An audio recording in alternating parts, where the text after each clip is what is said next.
जब तक आत्मा परमात्मा नहीं बनती तब तक ये आत्मा हमारा इस संसार के अंदर भ्रमण करती रहती है। आज मनुष्य के शरीर के अंदर हमारी आत्मा है, अब ये आत्मा परमात्मा नहीं बनी तो वापस ये आत्मा पशु के शरीर के अंदर आएगी। और पशु के शरीर में आने के बाद में मान लो अगर आप कबूतर बन जाते हैं, आपकी आत्मा किसी कबूतर के शरीर के अंदर एंट्री कर जाती है, तो फिर मरने के बाद में आप वापस मनुष्य के अंदर आपकी आत्मा आ सकती है। अब आप पूछेंगे कि कबूतर चिड़ी की बात अलग है, तोते की बात अलग है, मोर की बात अलग है, गौ माता की बात अलग है, लेकिन आपकी आत्मा मरने के बाद में अगर कबूतर के शरीर के अंदर जाकर के और इस संसार के अंदर आ जाती है तो निश्चित बात है आप वापस अगर मरेंगे तो इस मनुष्य के अंदर आ जाएंगे। वरना अब पूछेंगे कबूतर के अंदर मरने के बाद में आत्मा मनुष्य के अंदर कैसे आएगी? तो आप एक कबूतर का जीवन देखेंगे पूरा जन्म से लेके मरण तक। कबूतर का जो जन्म होता है, जन्म लेने के बाद में जब वो मरता है उसके बीच में जितना भी उसकी उम्र का दर्जा होता है उस दर्जे को आप पूरा नोट करेंगे तो कबूतर कभी भी मांस नहीं खाएगा। अब आप सोचेंगे कि इस काम को कैसे जजमेंट हुए? एक कबूतर पाल करके देखो और उसके आगे कोई कीड़ा मकोड़ा आ जावे, कोई चींटी आ जावे तो कभी भी वो मुंह मारेगा नहीं, चिड़ी फिर भी कीड़े को खा जाएगी। तोता भी फिर जंगल में रह करके कोई ऐसे जीवावर को, ऐसे जीवात्मा को खा लेगा। आस पास के अंदर जो कंकर होते हैं, मिट्टी होती है, वो कंकर को खा करके 40% अपनी भूख शांत करता है। कितनी?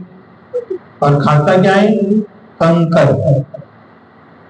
कंकर कबूतर भी खाएगा, जितने भी पक्षी है उनको मिट्टी खानी ही पड़ेगी। मिट्टी खाए बिना उनका अंदर का जो भोजन जो गया है, दाना गया, चाहे गेहूं गए, चाहे चावल गए, चाहे बाजरा गया है, वो डाइजेस्ट होगा ही नहीं। कभी आप लोग देखते होंगे कि छोटे छोटे बच्चों की ना मिट्टी खाने की आदत होती कि नहीं होती? तो समझ लेना चाहिए कि उसका लीवर कमजोर है और वो लीवर कमजोर है तो जाकर के वो मिट्टी खा रहा, दीवारों को चाटने लग जाते बच्चे और वो चाटने में उनको बड़ा मजा आता, फिर वो रोका जाता कि मिट्टी नहीं खानी। वो खाता क्यों है? रीजन यहाँ पर है कि उसका डेफिनेटली लीवर कमजोर होगा।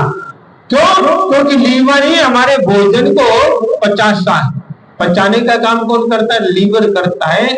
और लीवर कमजोर, और वहां पर पक्षियों के जीवन के अंदर भी उनको मिट्टी खानी पड़ती, चाहे चीड़ी है, चाहे मोर है, चाहे कबूतर है, जितने भी पक्षी है उनको मिट्टी खानी ही पड़ती है। क्यों? उनका लीवर इतना मजबूत नहीं होता, इसलिए तो 1 सेकंड के अंदर मर जाते हैं। थोड़ा सा ही कोई ज्यादा दबाव पड़ा, पक्षी मर जाता है, उनका लीवर कमजोर होता है। और ठीक इसी प्रकार से मैं जो बात आप लोगों को आज कहना जा रहा हूं पर्युषण पर्व के दौरान है कि आप लोग ये मान करके चले कि अगर आप अच्छा जीवन जी रहे, बहुत अच्छा जीवन जी रहे, बहुत अच्छा जीवन जी रहे, 99% आपने पूरा जीवन अच्छा जिया है, लेकिन 1% आपने रॉन्ग जीवन जिया है, तो डेफिनेटली मर करके आप कहां जाएंगे? बोलो तो सही, कबूतर बनो। 99% एक भगवान जी मौका देंगे कि राजवे मनुष्य जीवन में तूने जीवन जिया, बहुत अच्छा बहुत अच्छा बहुत अच्छा काम किया, लेकिन एक काम तूने रोंग कर दिया। और रोंग क्या किया? वो भी इन प्रदूषण पर्व की तेरे पास आती है। रोंग क्या किया कि आपने झूठ बोला, पल पल हर बात में झूठ, हर बात में झूठ, हर बात में झूठ है। सारा काम अच्छा करते गए, अच्छा करते गए, अच्छा करते गए, और बार बार बार बार आप लोग कहते रहे कि मेरे जैसा सत्यवादी हरिश्चंद्र महाराजा कोई है ही नहीं। तो समझ लेना कि उसके जीवन के अंदर कहीं कहीं झूठ बोलने की आदत है, और वो अपने आप को पेश करवाना चाहता है कि मेरे जैसा कोई सत्यवादी है नहीं। और इसलिए आप भूल के बिना किसी के बीच में ये ना कि मैं झूठ नहीं बोलता, मैं नहीं झूठ बोलता, मैं नहीं झूठ, तो समझ लेना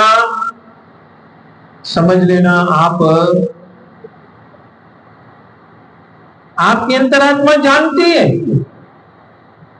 आपकी अंतरात्मा जानती है कि आप कितना झूठ बोलते हैं, कितना सच बोलते हैं, कितना अच्छा काम करते हैं, कितना बुरा काम करते हैं, कितना सही कर रहे हैं, कितना गलत कर रहे हैं। किसी परमात्मा के मंदिर में जाकर के आपको सर्टिफिकेट लेने की जरूरत नहीं है। किसी संत के चरणों में जाकर के सर्टिफिकेट लेने की जरूरत नहीं है कि मैंने बहुत अच्छा, मैंने बहुत अच्छा, मैंने बहुत अच्छा, मैंने बहुत अच्छा काम किया।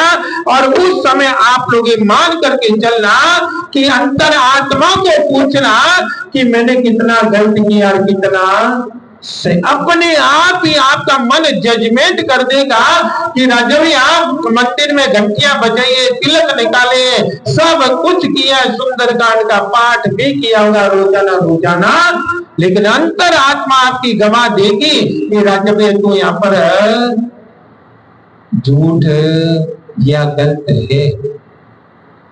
अंतर आत्मा ही हमारे को परमात्मा बनाती है। और इसलिए प्रभु महावीर ने कहा कि अप्पा सो परम अप्पा, कि आत्मा ही एक दिन परमात्मा बनती है।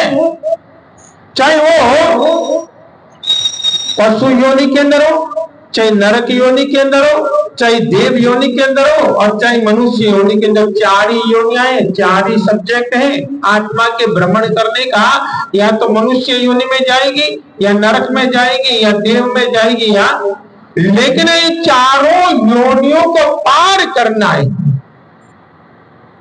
ना तो हम मनुष्य बने मरने के बाद में, ना हम देव बने, ना नरक के अंदर जाए और न ही स्वर्ग के अंदर जाए। नरक में भी जाने की जरूरत नहीं, तो स्वर्ग में भी जाने की जरूरत नहीं, तो पशु योनि के अंदर भी जाने की जरूरत नहीं, तो मनुष्य होने के अंदर भी आने की जरूरत नहीं। तो कहां जाए?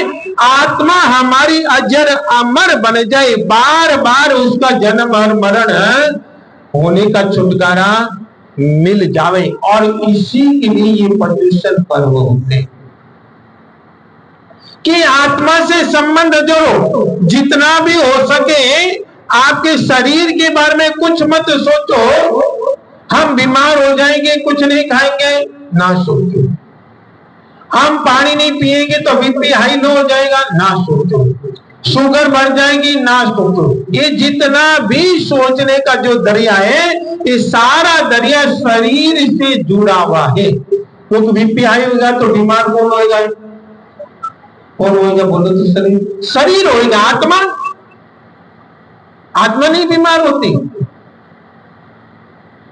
शरीर ही बीमार हो रहा है। शरीर से अच्छा काम करें, शरीर से हम बुरा काम करें, शरीर से हम झूठ बोल रहे हैं, शरीर से हम सत्य बोल रहे हैं, आत्मा से नहीं।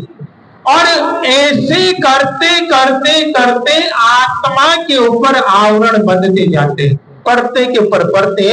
तभी आप लोगों ने एक फल आता है तुम्बी नाम सुना होगा। तुम्बा कहते हैं, राजस्थान में बहुत होते हैं, और वो ऊंट बहुत खाते हैं। और जिस समय कोरोना काल था, तब उस समय कहते थे कि ऊंटनी का दूध, अगर एक ऊंटनी की एक बूंद ही दूध की मिल जावे तो उसको कोरोना हो नहीं सकता, कोई भी बीमारी शरीर के अंदर। क्यों? क्योंकि वो तुम्बा खाता है, और वो जो तुम्बी होती है वो इतनी खारी होती, इतनी खारी होती, आप और हम जैसे तो कोई खा ही नहीं सकता। लेकिन तुम्बी का स्वभाव क्या होता है उसको अगर पानी के अंदर है, आप एक पूरा टब भर लो और उसको पानी के अंदर छोड़ दो, तुम भी कभी भी डूबेगी नहीं, वो तैरती रहेगी। अगर उसके अंदर सलाद का जो बना खीरा होता है वो डालेंगे तो डूब जाएगा, और कोई फल डालेंगे, घिया डालेंगे तो नीचे चला जाएगा, तोरी डालेंगे तो नीचे चला जाएगा, आलू डालेंगे तो नीचे चला जाएगा। लेकिन तुम भी वो कभी भी डूबती नहीं, तैरती रहती, तैरती रहती, तैरती रहती। हमारी जो आत्मा है वो तैरनी चाहिए। और तैरे कैसे? जब उस आत्मा के ऊपर पाप कर्मों के आवरण नहीं चढ़े, पढ़ते के ऊपर पढ़ते। तुम भी को भी हमारे शास्त्र कहते हैं डुबाया जा सकता है। वो तुम भी कैसे डूबे कि उसके पर मिट्टी की परत लगा दो और 3 दिन धूप के अंदर सुखा दो, वो जम गया, उतरेगी नहीं मिट्टी, और फिर दूसरी परत लगाओ, फिर तीसरी, ऐसे करते करते महीना भर तुम्बी के पर मिट्टी की परतें तीन बाद के बाद में सूखने के बाद में उसके पर लगाते जाए, और वही तुम्बी फिर पानी के अंदर डाल देंगे तो जो तुम्बी डूब नहीं सकती थी वो तुम्बी क्या होगा? डूबेगी। क्यों? आप कर्मों का मिट्टी रूपी आलंबन चिपक चुका है। हमारी आत्मा इस संसार के अंदर आई है, डूबने के लिए नहीं आई है। क्या आई है? तैरने के लिए। और हम आत्मा के लिए क्या सोच रहे हैं? खाओ पियो मौज करो, खाओ पियो मौज करो, खाओ पियो मौज करो। नहीं खाएंगे तो मर जाएंगे, नहीं खाएंगे तो मर जाएंगे, नहीं खाएंगे तो बीमार हो जाएंगे, ये खा लो, ये खा लो, ये खा लो। और वरना, और हमारे प्रभु रामकृष्ण महावीर स्वामी जी इस बात का संकेत कहते हैं कि आयुष्य 1 सेकंड भी बढ़ाया नहीं जा सकता और 1 सेकंड भी घटाया। जहां पर आपकी जिस समय बड़े से बड़े प्रकांड विद्वान ज्योतिष भी कह देवे ना कि तू 120 साल तक जिंदगी जिएगा, नहीं कह सकता। प्रकांड विद्वान है, मैं तेरे को ऐसा मंत्र दे देता हूं, ऐसा मंत्र दे देता हूं, ऐसा नुस्खा दे देता हूं कि तू मर नहीं सकता। बोलो हो सकता है क्या? नहीं हो सकता, मर ही नहीं सकता। वो कह देगा हाँ नहीं मर सकता, मैं तेरे को 5 करोड़ रुपए देता हूं, तो लिखित में दे दे स्टाम्प पैड के ऊपर कि हाँ मैंने 5 करोड़ रुपए लिए और मैंने गारंटी ली है कि 120 साल तक, 150 साल तक तो मरेगा। बोलो हो सकता है? आयुष्य का कर्म जो इतना जबरदस्त है कि एक पल भी हम उसको घटा नहीं सकते, एक पल भी हम बढ़ा नहीं सकते। कि हम आत्मा के बारे में सोचें, जिस तरह से वो तुम भी डूब जाती है, डूब जाती है, डूब जाती है, लेकिन वो डूबने के बाद में जैसे जैसे जैसे जैसे पानी के अंदर रहने वाली डूबी जो तुम भी डूबी हुए, उसके मिट्टी की परतें पानी में से हटती है, हटती है, हटती है, हटती है, और हटते हटते वो तुम भी जो डूबी हुई थी वो तुम भी वापस ऊपर आ जाती। बात समझ आई? बहुत ही शास्त्रीय प्रसंग है, इसलिए क्योंकि प्रदूषण पर्व के अंदर हम लोगों को ऐसे प्रवचन सुनाने में और हमको खुद को सुनने में मजा आता है कि हम आत्मा के साथ में कितना जुड़े। आत्मा के साथ में तो हम लोग जुड़े नहीं, संसार में ये कर दिया, संसार में ये कर दिया, संसार में ये कर दिया, मेरा बेटा पढ़ ले, मेरे बेटे का ब्याह हो जाए, मेरे बेटे के बेटा हो जाए, ये सारा कुछ हम लोग जितना भी चिंतन करते ना, ये सारा चिंतन संसार के अंदर भटकाने वाला है। मुद्दा यहाँ पर ही रिश्ता आपका हो गया है संसार के अंदर, शरीर के कारण रिश्ता हुआ है, और शरीर ना हुए तो आपसे कोई लगाव रखेगा तो निश्चित बात है उसको स्वार्थ होगा। बिना स्वार्थ कोई लगाव नहीं रखता।